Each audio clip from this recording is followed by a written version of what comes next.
नमस्कार। आज मैं एक नया वीडियो लेकर आप लोगों के सामने प्रस्तुत हो रहा हूँ। ठीक है, आज का जो टॉपिक है वो है बैटल ऑफ बक्सर, बक्सर का युद्ध। जो हमारे चैनल से नहीं जुड़े हैं उससे अनुरोध है कि मेरा नोस्टिक इंस्टीट्यूट यूट्यूब चैनल पर जुड़ जाएं और वीडियो को देखें। बेल आइकन को आप दबा दें ताकि जो भी मैं वीडियो अपलोड करूं आप लोग के पास नोटिफिकेशन चला जाए।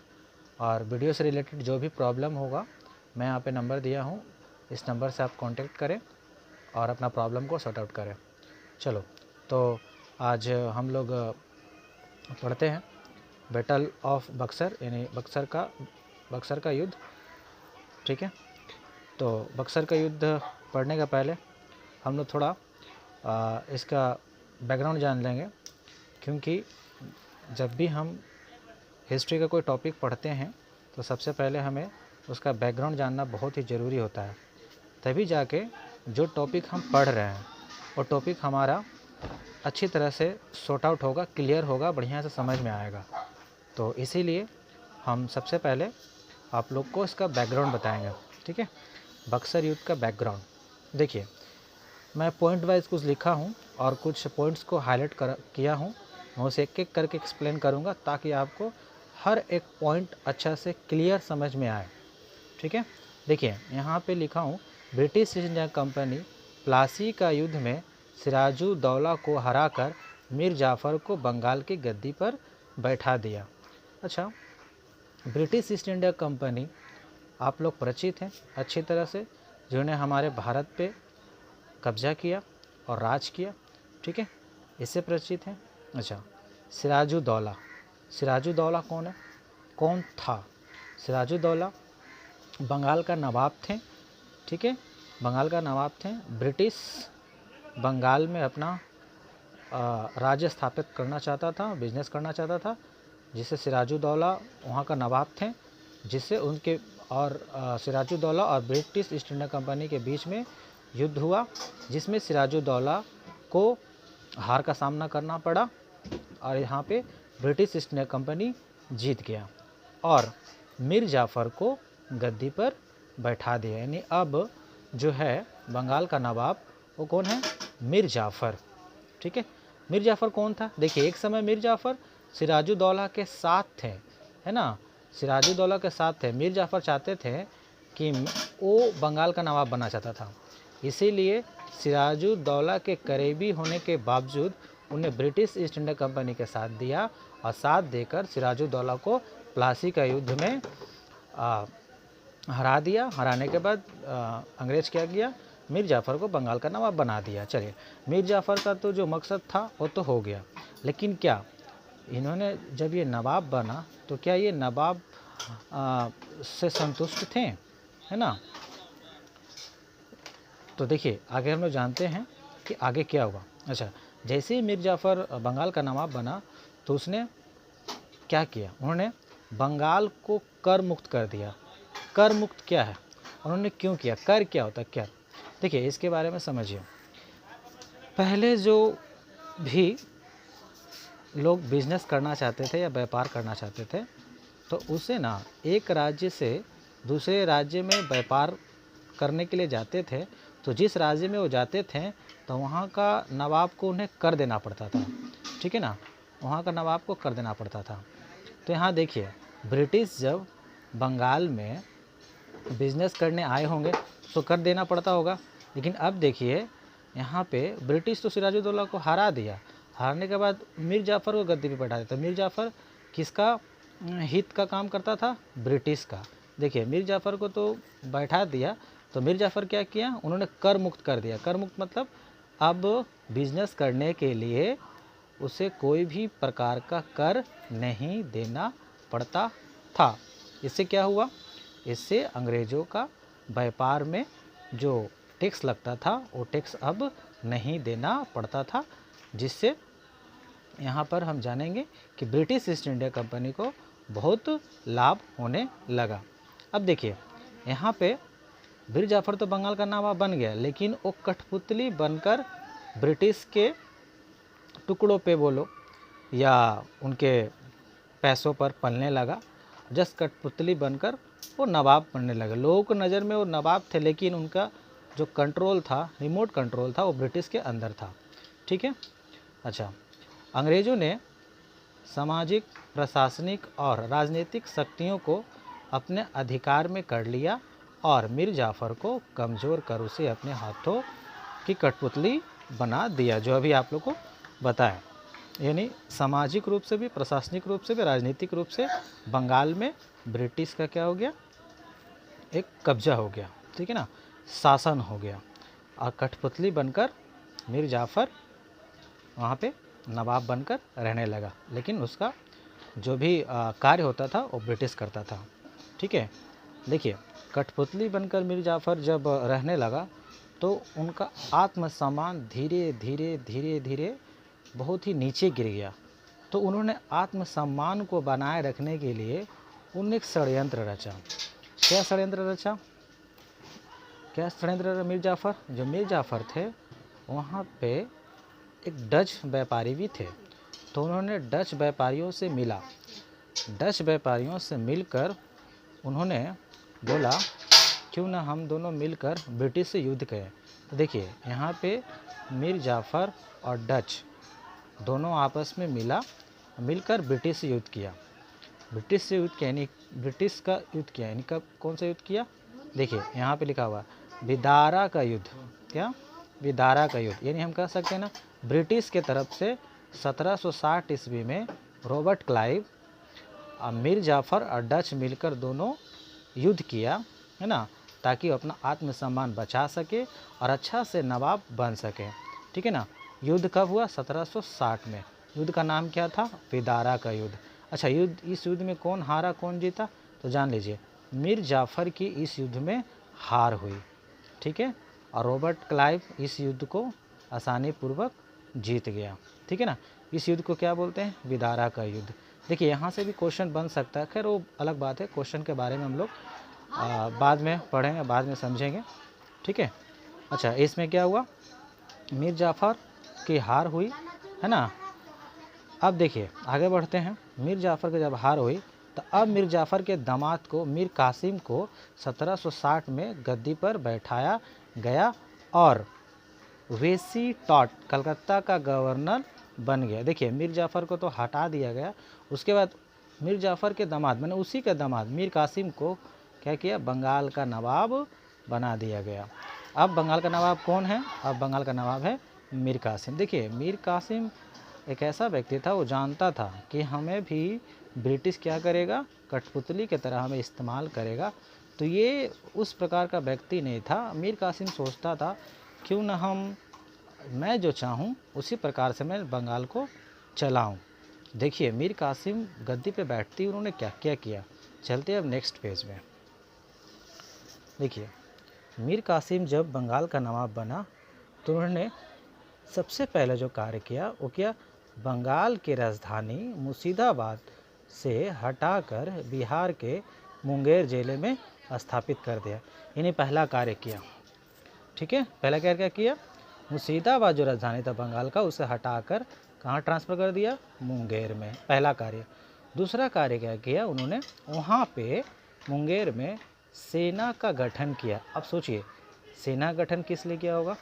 ये सब तैयारी किसका चल रहा है? किस लिए चल रहा है? ये सब तैयारी चल रहा है कि वो मजबूत होगा। मजबूत होने के बाद वो ब्रिटिश से लड़ेगा, फाइट करेगा। इसीलिए उन्होंने ये सब किया। तीसरा पॉइंट देखिए क्या क्या, मुंगेर में बंदूक और तोप का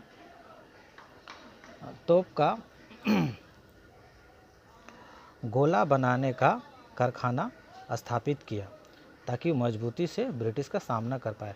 देखिए, ये 3 पॉइंट हुआ। चौथा पॉइंट में देखिए, 1717 में फारूक सियर ने दस्तक नामक पत्र अंग्रेज़ों को दिया था। अंग्रेज़ों ने इस पत्र का दुरुपयोग करने लगे थे। इसे रोकने के लिए मीर कासिम ने सभी व्यापारियों को कर मुक्त व्यापार करने की अनुमति दी थी। अच्छा, ये दस्तक नामक पत्र क्या होता है इसके बारे में आप लोग को मैं बता दूं। देखिए, दस्तक नामक पत्र ऐसा था, 1717 फारूक सियर ने अंग्रेज़ों को दिया था। इस पत्रक के माध्यम से मैंने ये दस्तक नामक पत्र के माध्यम से मैंने अंग्रेज़ों को बंगाल में किसी प्रकार का टैक्स देना नहीं पड़ता था। तो ये जो था है ना, ये ब्रिटिश क्या किया, इसका दस्तक नामक पत्र का दुरुपयोग करने लगा।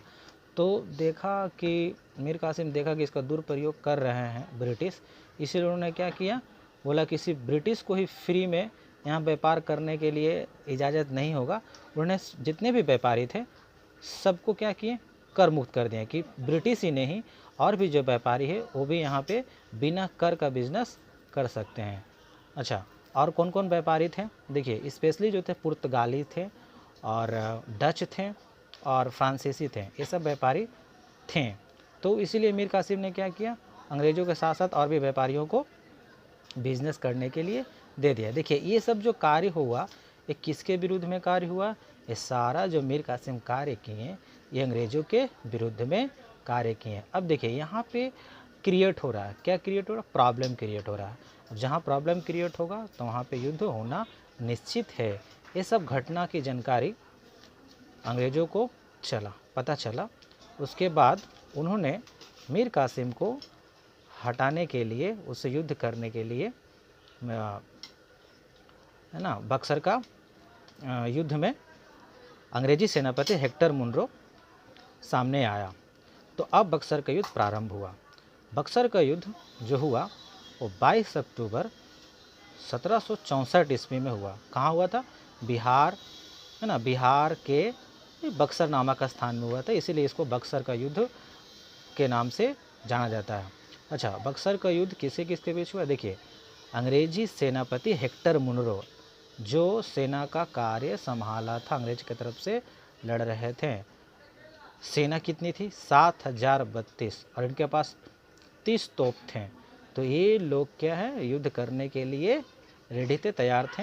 अच्छा, अब दूसरे तरफ कौन कौन थे, मुगल सम्राट शाह आलम द्वितीय, अवध का नवाब शुजाउद्दौला, स्वयं मीर कासिम, इधर 3 राजा और इधर अकेला अंग्रेज। यहाँ पे 7032 सैनिक और 30 तोप, इधर में 1.5 लाख लगभग सेना और 40 तोप। आप समझ सकते हैं कि यहाँ का पलड़ा क्या है, भारी है। लेकिन देखिए समस्या क्या है, यहाँ पे ये लोग तो इतना सेना था लेकिन ये लोग दक्ष नहीं था, युद्ध कैसे किया जाता है इन लोगों को मालूम नहीं था। इसीलिए ये दोनों में जब 22 अक्टूबर 1764 में युद्ध हुआ तो इस युद्ध में अंग्रेजी सेनापति हेक्टर मुनरो का विजय हुआ और ये तीनों लोग क्या है, ये तीनों लोग हार गए, है ना। यानी कि इसमें जीत हुआ किसका, अंग्रेज का। देखिए इसके बारे में और भी डिटेल में मैं बता सकता हूँ लेकिन बहुत ज़्यादा लंबा हो जाएगा, लेंदी हो जाएगा, इसीलिए मैं इसको शॉर्ट में और क्लियर तरीक़ा से बता रहा हूँ। देखिए ये युद्ध 9 बजे सुबह में प्रारंभ हुआ था और 9 बजे सुबह में प्रारंभ हुआ और 12 बजे तक ये युद्ध पूरी तरह से समाप्त कर दिया गया। यानी कि इस युद्ध में ब्रिटिश का जीत हुआ, है ना, और मीर कासिम को हार का सामना करना पड़ा। तो आई होप यहाँ तक क्लियर हो गया। अब आगे चलते हैं, युद्ध के बाद क्या हुआ। देखिए अब युद्ध तो ख़त्म हो गया, है ना। इस युद्ध में अंग्रेज़ों ने जीत और विजय के बाद मीर जाफ़र के पुत्र नज्म-उद-दौला को 1765 में बंगाल का नवाब बना दिया, ठीक है ना। अच्छा, पहले बंगाल का नवाब कौन था, सिराजुद्दौला, जिसमें प्लासी का युद्ध में उसे हार का सामना करना पड़ा। उसे हटाकर मीर जाफ़र को बनाया गया, मीर जाफ़र को हटाया गया, है ना। तो मीर कासिम को बनाया गया। अब मीर कासिम को मारकर, ठीक है ना, किसको बनाया गया, हराकर किसको बनाया गया, नज्म-उद-दौला। कब बनाया गया, 1765 में। ये बंगाल का नया नवाब बना, ठीक है ना। ये भी किसके अंडर में बना, ये बना अंग्रेज़ों के अंडर में बना। अब देखिए जब भी युद्ध होता है तो युद्ध में अंत में संधि होती है। देखिए इस युद्ध में भी संधि हुई, ठीक है। युद्ध के पराजित होने के बाद अवध के नवाब शुजाउद्दौला, मुग़ल बादशाह शाह आलम द्वितीय और अंग्रेज़ों के बीच इलाहाबाद की संधि हुई। माने ये जो युद्ध हुआ था, युद्ध के बाद जो संधि हुआ वो कौन सा संधि कहलाया? इलाहाबाद की संधि।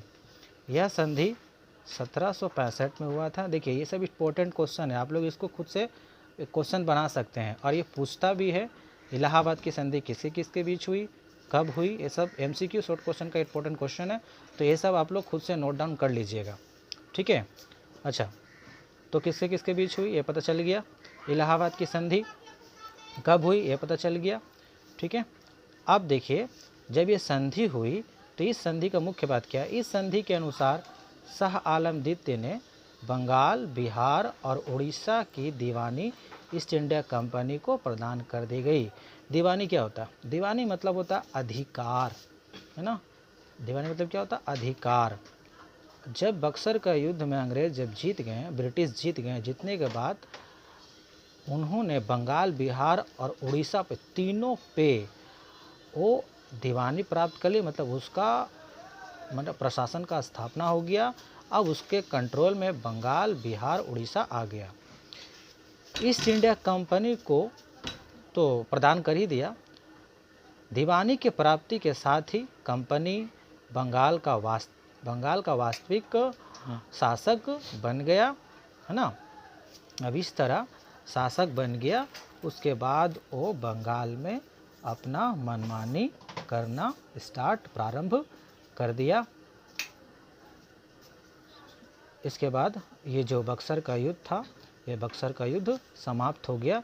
बक्सर के युद्ध के जो परिणाम ये मैं PDF मैं दे दूंगा व्हाट्सएप पे, है ना। तो परिणाम के लिए टेंशन मत लीजिए। आई होप मैं आपको बढ़िया से बक्सर का युद्ध समझा पाया। और अगर आपको लगता है कि कहीं पे कुछ कमी रह गया हो या कहीं पे कुछ समझ में ना आया हो, तो आप प्लीज़ हमारे नंबर से कांटेक्ट कर सकते हैं, व्हाट्सएप पे मैसेज कर सकते हैं या यूट्यूब में कमेंट कर सकते हैं। बहुत बहुत धन्यवाद।